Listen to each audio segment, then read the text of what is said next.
Hello, and welcome to our video today, the Enneagram, Gurdjieff, and the wisdom of sacred geometry.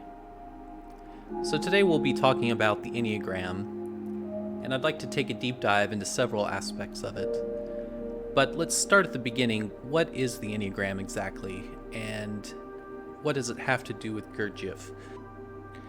The history of the Enneagram is very complex, so I'll try to unthread some of these various historical threads so that we can get an understanding of where the Enneagram came from before we look at some of the uses of the Enneagram. So we'll start somewhere in the middle, which is where Gurdjieff in the early 1900s introduces the Enneagram to his students. And Gurdjieff never claimed to have invented the Enneagram, but he speaks of the Enneagram as a fundamental hieroglyph or a universal symbol. And it's the expression of what he called a perfect synthesis of law as perpetual motion and the harmonious blending of the laws of 3 and 7, based on the principle of relativity and the idea of conscious and volitional evolution. He also said that all knowledge can be included in the Enneagram, and with the help of the Enneagram, it can be interpreted. And in this connection, only what a man is able to put into the Enneagram does he actually know, that is, understand. Everything can be included and read in the Enneagram. So Gurdjieff begins teaching the Enneagram to his students, but it's important to note that he's not using it as a personality tool. He's teaching it as a form of sacred geometry that can be utilized for a large number of things. One of the things that Gurdjieff would use it for was to design dances. He was a dance master, and he would write music and dances that were like Sufi whirling dervish type dances. And Gurdjieff designed these dances to give the participants a direct felt sense of the meaning of the symbol and the processes it represented. So they weren't just dancing, they were doing a spiritual exercise meant to evolve their consciousness. And because Gurdjieff was doing these Sufi type dances using the Enneagram, a lot of people thought that he got the Enneagram from the Sufis, which theoretically is possible, but there's just one problem with that theory, and that the Enneagram doesn't appear in any of the Sufi tribes' literature. And you could say that maybe this was an oral tradition that was so secret that it was only handed out orally. That's possible, but there's not a whole lot of proof that it came from the Sufis. Other people have theorized that perhaps it came from a group of Christians known as the Desert Fathers. That one looks a little bit more likely, but still the Enneagram doesn't really appear in the same form as Gurdjieff's Enneagram, so it's not quite conclusive that it came from there either. Gurdjieff himself claimed that he had learned it from the Sarmong Brotherhood, which dates back to the Babylonian Empire. But again, we're running into the same problem, which is that there's no direct proof of the Sarmong Brotherhood. We don't know if Gurdjieff was perhaps concealing their name because of secrecy reasons, or perhaps he just made it up as a teaching lesson. But there's no actual proof of where Gurdjieff got it from, so we just have to take his word on it. So the origins of the Enneagram are rather mysterious. We don't know exactly where it came from. Since we don't have a lot to go on as to its origins before Gurdjieff, let's talk about what happened afterwards. So Gurdjieff teaches the Enneagram to his students, and a number of them continue his work with the Enneagram in various ways, and we'll look at some examples of that as well. But probably the most well-known example of the Enneagram is the Enneagram personality tool, and that was developed completely separately from the Gurdjieff work. And therefore, there's a split in the Enneagram community. Those who believe that Gurdjieff's work was the primary way to use the Enneagram, and those who think that the Enneagram personality tool is superior. My own opinion is that they're all very good, and so we're going to be looking at both of them, and I think that both of them contain a lot of wisdom that we can learn from. Also, as we'll see, even though Gurdjieff didn't use the Enneagram as a personality tool, a lot of his teachings about personality and about the evolution of consciousness very much are echoed in the Enneagram personality tools. So we'll be taking a look at some of those as well. So now let's talk about the dynamics of the Enneagram, because that will help us understand the structure of how the Enneagram works. One vital thing to understand about the Enneagram is that it's not just a static shape. It is constantly moving. It's in perpetual motion. And there's two types of motion on the Enneagram. There's the circular motion around the circumference of the Enneagram, and then there's also the dynamics of the lines inside the Enneagram. And these dynamics can go in two directions. You can be progressing or retreating, you can be advancing or going backwards, or you can be integrating or disintegrating. These are all different terms that are used depending on which Enneagram you're looking at. But essentially, you have these movements of the outer circumference of the Enneagram versus the movements on the inner workings of the Enneagram. And then you have those directions can either be going forwards or backwards. And let's just take as an example a human life. So, for example, human life would start off on the one being born, and then it would progress through the years around the circumference of the circle in time, eventually leading to number 9, which would be death. But all the while, there are these inner dynamics playing out, which would consist of things like your life, your relationships with other people, where you went to school, what type of house you live in. All those types of things are the dynamics of how your life is playing out through time. So you're progressing through time, but then you have all of these other events going on within your life that can be mapped out via the dynamics of the Enneagram structure. Now, looking at whether you're going forward or backward around the circumference of the Enneagram is relatively simple. If it's going in a clockwise direction, it's going forward. If it's going not in a clockwise direction, it's going backwards. But the lines inside the Enneagram are a little bit harder to map, and we'll see here, this is one of the growth and stress diagrams that was created for the Enneagram. And you can see the arrows, if they're going in the direction of the Enneagram on the left, it's in a growth direction. If it is going in the direction of the Enneagram on the right, it is going in the wrong direction. The other thing to notice is the triangle within the middle of the Enneagram, which to Gurdjieff represented the higher levels of the Enneagram, as well as the shocks. And what he meant by shocks is, if you look around the circumference of the Enneagram, you see on the number 1, then it goes to number 2, and then number 3 is the edge of the triangle there. And that's what Gurdjieff called the first shock. So shocks are essentially transition points where the circle can continue going if it gets an additional energetic boost to make it over the shock point, or it can start going in reverse at that point if it doesn't get the additional energy it needs to continue going. Then the second shock is the triangle to the left, where again, additional energy is needed to continue going, or else it'll start going in reverse again. And then the top of the triangle of the Enneagram is the point where it's connected to the higher energies. And at that point, the Enneagram will essentially start over at a higher level.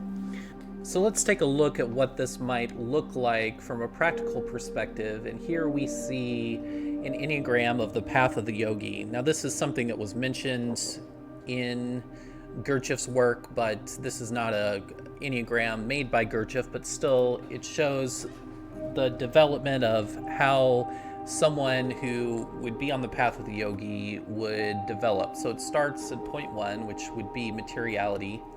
And then it would move to point 2, which is desire or an aim, the desire to be more than just materiality.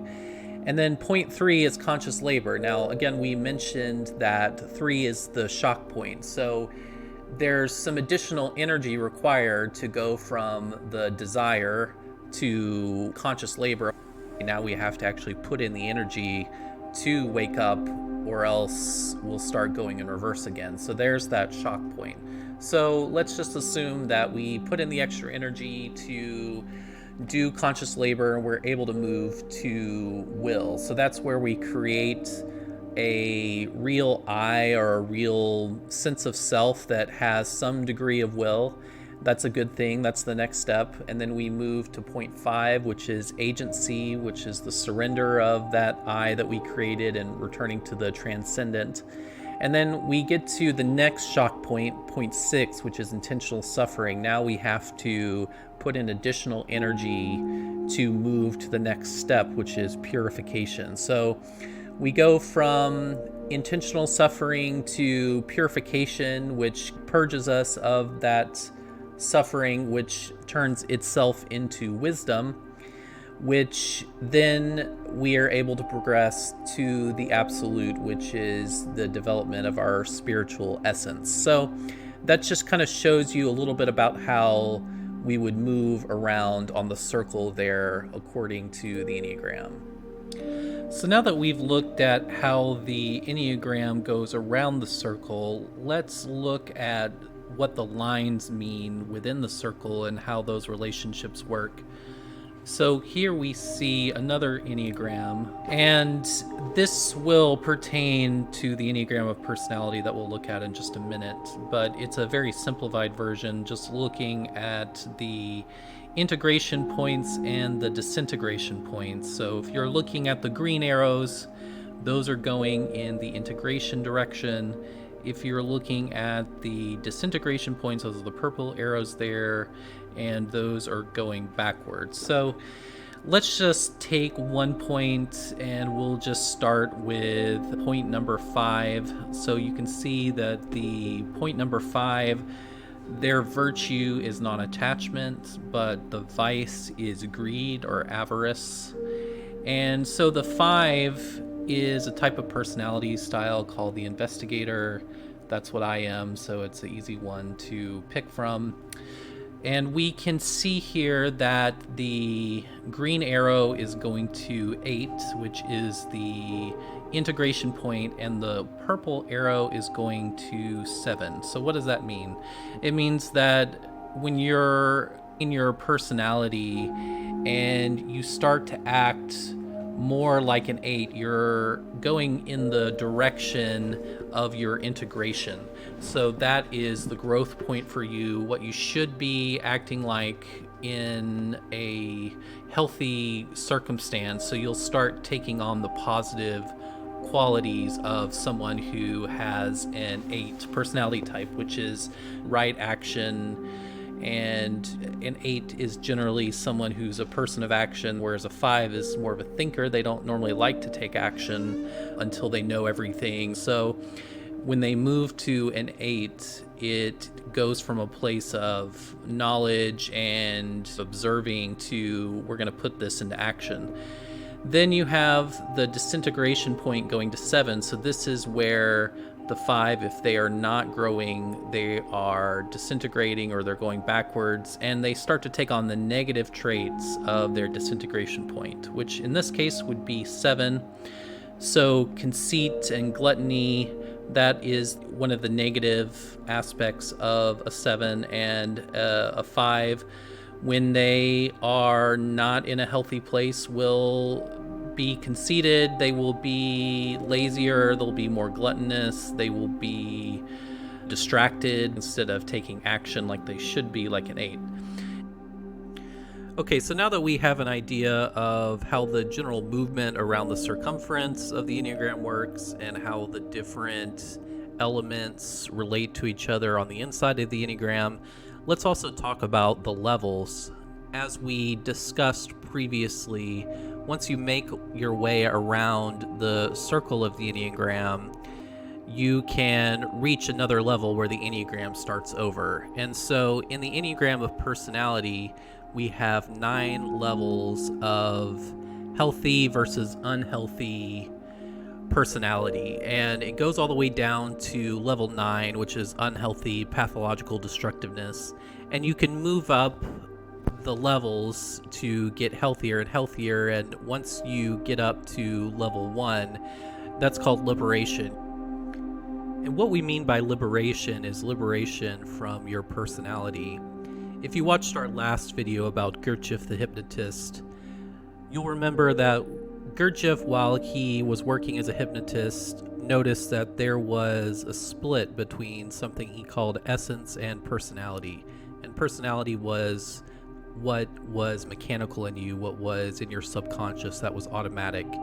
Whereas essence was how you would be without your mechanicalness. In other words, if you were more conscious. So the more conscious you get, the more you free yourselves from the shackle of your personality, and the more you start to act like all of the types of the Enneagram, not just your own type.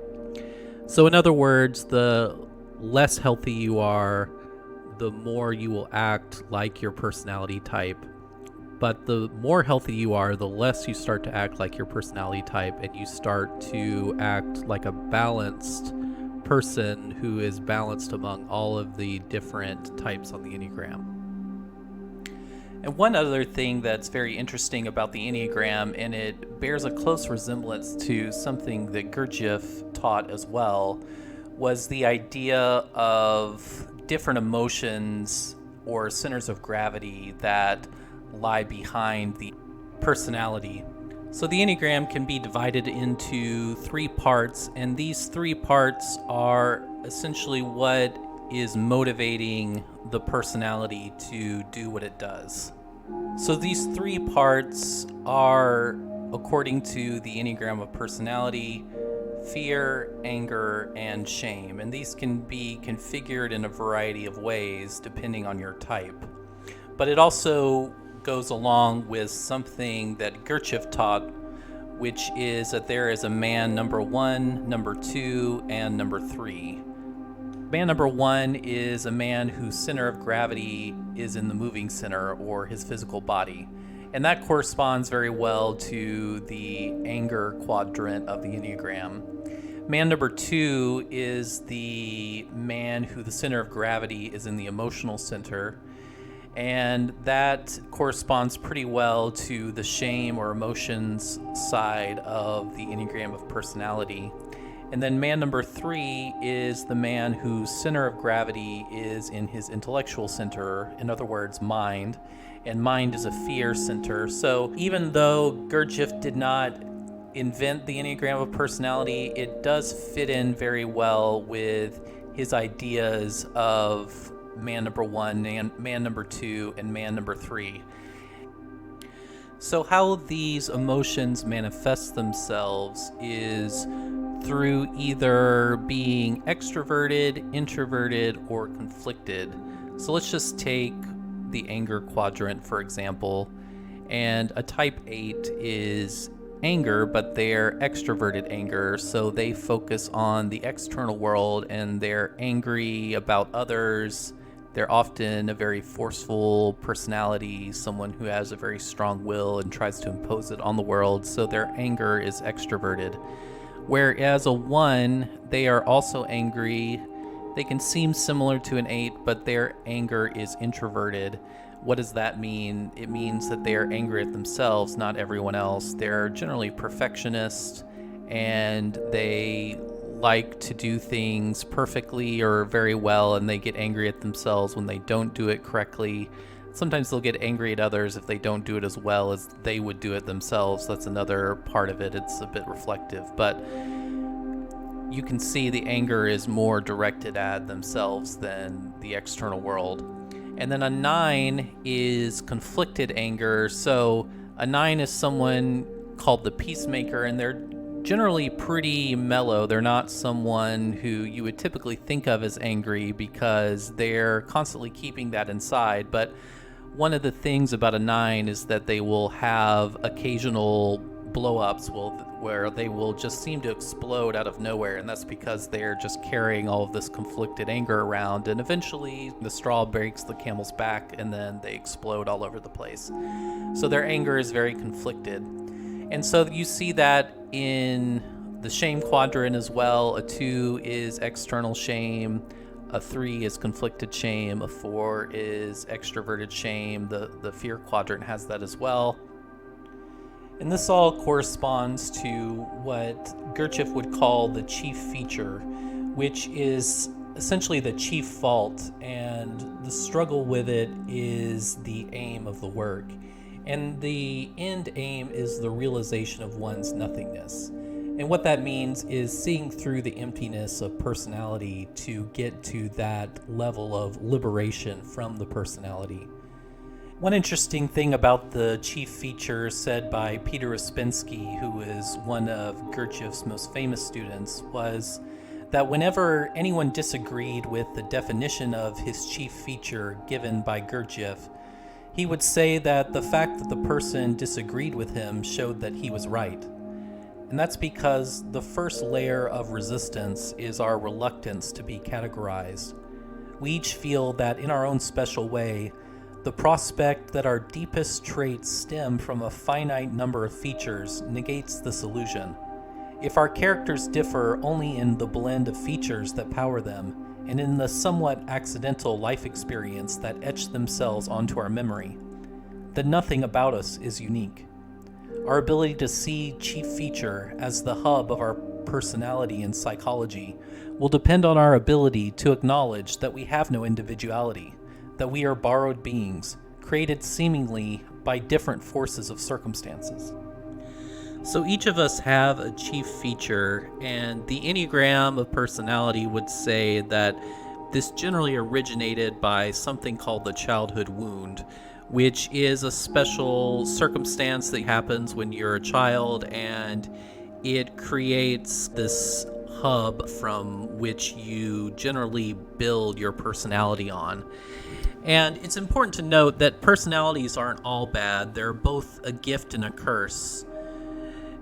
The problem is the fact that you tend to overuse the gift, and it starts to backfire on you for being overused. So the goal of the Enneagram of personality is to grow more balanced in the way that you perceive the world and the way you act in the world. So it's all about becoming more conscious, less mechanical, less tied to your personality. Your personality can still be a tool, but it's no longer the master directing things. It is now an emissary of the master, or a tool that can be used to do a certain job or fulfill a certain role, but it's no longer the shackle that is tying you into this prison of personality.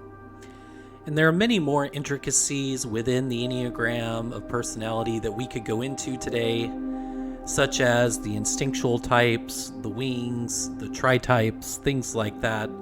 However, we're going to save that for another video. In this video, I really just wanted to give an overview of the Enneagram. So in our next Enneagram video, we'll dive into more of the intricacies of the Enneagram and also strategies for shadow work and things like that. One last thing I would like to mention is that I am now taking spots for Enneagram coaching. Whether you need to find your Enneagram type or you know your type and you just want some general advice as to how to progress in your shadow work and decrease the level of personality and increase your essence, I would be happy to consult with you. Please send me a message either on Twitter or YouTube, and I would be happy to set that up with you. There will be a fee for this service, but the consultation is free, so please let me know if that's something you're interested in. And please remember to like and subscribe as well, and have a great day.